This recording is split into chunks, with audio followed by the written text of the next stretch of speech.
Basapa adalah suatu upacara yang dilakukan oleh masyarakat muslim di sekitar Kabupaten Padang Pariaman, Sumatera Barat, khususnya di Kecamatan Ulakan. Kegiatan utama yang dilakukan dalam tradisi ini adalah berziarah ke makam Syekh Burhanuddin, salah satu tokoh yang berperan penting dalam penyebaran agama Islam di Sumatera Barat pada masa pemerintahan Kerajaan Pagaruyung. Kegiatan ini bertujuan untuk mengenang jasa ulama dalam upaya menyebarkan agama Islam. Basapa dilakukan setiap bulan Safar dalam penanggalan kalender Islam atau Hijriah. Secara etimologi, istilah Basapa yang diucapkan dalam bahasa Minangkabau sebenarnya berasal dari kata bersapar dalam bahasa Indonesia yang merupakan gabungan antara imbuhan ber dan kata sapar. Sapar merupakan bulan kedua dalam penanggalan kalender Hijriah. Pada bulan Safar, sebagian umat Islam berziarah makam ulama. Kata Nabi, siapa yang menziarahi makam ulama sama dengan menziarahi kubur aku, kata Nabi. Karena ulama itu adalah warisatul anbiya. Pada bulan Safar, sebagian umat Islam berziarah ke komplek makam Syekh Burhanuddin yang terletak di Ulakan, Pariaman, yaitu pada hari Rabu setelah tanggal 10 pada bulan Safar. Tradisi berziarah ke makam Syekh Burhanuddin pada bulan Safar ini yang dikenal dengan nama bersapar yang dalam pengucapan lidah orang Minang kemudian berubah menjadi Basapa. Banyak di tengah masyarakat kita masih ragu akan etika dalam ziarah kubur. Salah satunya di masyarakat Minangkabau, tepatnya di Ulakan Pariaman.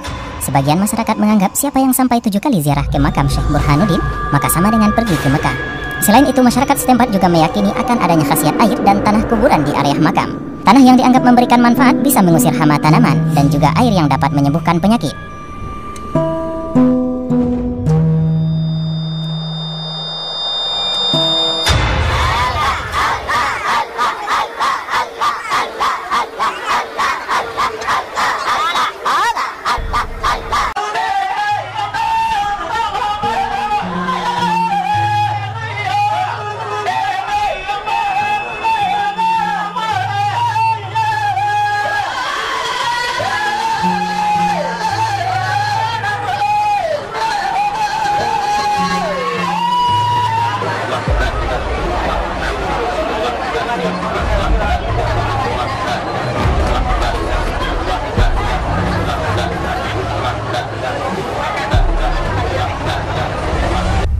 Yang disebut di sana tanah ube pianggang, pausia pianggang. Pianggang adalah hewan yang merusak tanaman padi. Jadi seolah-olah hewan merusak tanaman padi tadi akan mati dengan tanah tadi disebarkan ke sawah bersangkutan.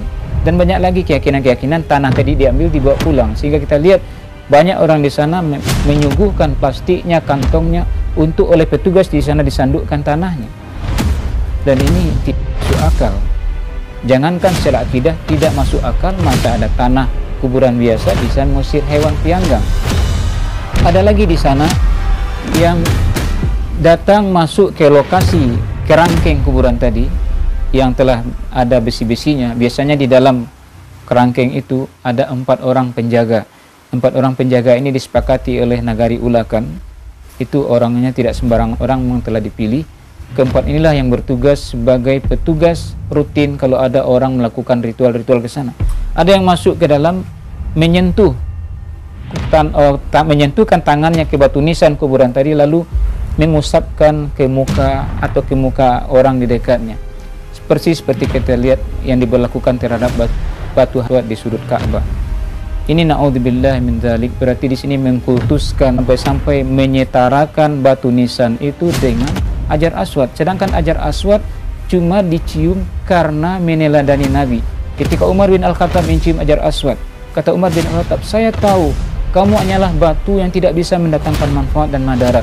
Kalau tidak saya lihat dulu Rasulullah menciummu, saya tidak cium kamu. Ada lagi di sana kita lihat yang mengambil air. Di sana namanya itulah kerang besar. Di sana ada air disediakan. Ada yang meyakini air ini bisa untuk obat, lalu diusap ke muka. Ada yang dibawa pulang, diusapkan ke kepala. Diyakini nanti otaknya jadi cerdas, sakitnya jadi sembuh. Padahal secara medis air itu kotor. Di sini bercampur kekotoran medis dan masalah akidah, yaitu ada unsur kesyirikan, meyakini air ini punya khasiat keramat tertentu. Padahal air yang Allah muliakan adalah air Zam-Zam. Air Zam-Zam ini satu-satunya di dunia, dan sesuai kata Nabi, ma syuribalahu, Zam-Zam tergantung niat orang meminumnya. Itu khusus Zam-Zam, dibawa kemana-mana.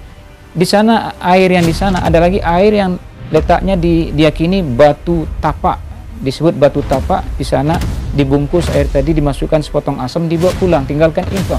Ini diyakini juga sebagai obat tertentu. Ada lagi yang berdoa menghadap kuburan. Bahkan yang paling kita tidak nyaman melihat adalah sholat berjamaah menghadap ke kuburan. Ini bisa dilihat dalam tayangan yang direkam oleh teman kita pada tahun 2004 yang lalu. Sholat berjamaah menghadap kuburan, padahal ada jelas hadis riwayat Imam Muslim, la tusallu ilal kubur wa la tajlisu alaiha, jangan kalian sholat menghadap kubur-kubur dan jangan kalian duduk di atas kubur.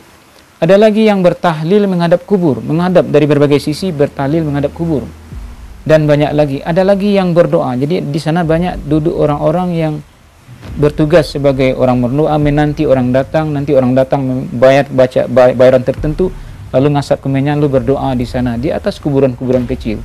Jadi kalau kita lihat di sana, jemaah yang duduk sekitar kuburan menghadap kuburan Syekh Burhanuddin itu adalah duduk di atas kuburan-kuburan kecil. Ada batu-batu di sana itu petanda kuburan. Dan kabarnya kubur di sana adalah murid-murid atau orang-orang yang mengikut kepada ajaran Syekh Burhanuddin. Ini yang kita sayangkan. Sekiranya orang-orang mengerti, itu alim ulama di daerah Sumatera Barat, di Minangkabau, secara khusus di lokasi Padang Pariaman, apakah tidak bertentangan dengan syariah Islam? Silakan kita buka hadis-hadis Nabi yang sahih tentang ini. Kita teringat kalau alasannya adalah pengkultusan Syekh Burhanuddin, tak lain adalah dakwah Nabi Nuh alaihissalam, yang mana 5 Tuhan yang mereka sembah pada zaman Nabi Nuh dulunya ada 5 orang soleh yang setelah mereka wafat, setan membisikkan, bikin patung mereka agar kalian ingat pada Allah Ta'ala. Setelah itu setan menambah bisikan, kalian jadikan mereka Tuhan. Itulah yang didakwahi oleh Nabi Nuh alaihissalam, sebagaimana Allah sebutkan di dalam surat Nuh.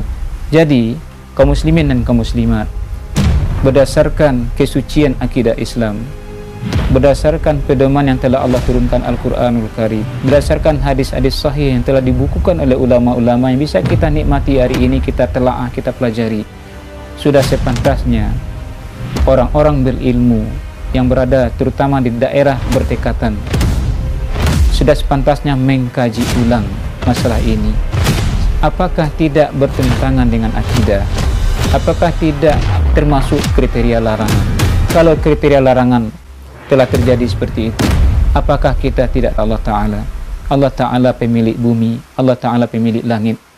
Jangankan kesyirikan, menurut ulama, apapun perkataan manusia, bumi yang kita injak, gunung yang ada dekat kita, langit yang di atas kita adalah mendengar semua itu. Nanti bumi akan menceritakan apa-apa yang dilakukan orang di atasnya. Semoga Allah beri taufik. Kalau tidak karena taufik Allah, tentu kita tidak akan bisa bergerak menuju agama Allah. Jadi saya ulangi, sebagai seorang yang banyak menyaksikan dan sering menyaksikan itu, dan berada tak jauh dari lokasi Ulakan, saya diamanahkan berdomisili sekarang di kota Pariaman yang tak jauh dari Ulakan. Saya mengimbau alim ulama, cerdik pandai, tuanku, para ustadz yang daerah setempat, mari kita telaah ulang persoalan ini merujuk ke dalil-dalil syariat. Masyarakat awam adalah tidak tahu apa-apa. Ulama yang bersuluh bendang dalam negari mengingatkan mereka mana yang salah dan mana yang benar. Semoga kita tidak termasuk seperti ulama-ulama kaum Yahudi yang mana mereka jual ajaran Taurat hanya untuk mementingkan kepentingan duniawi.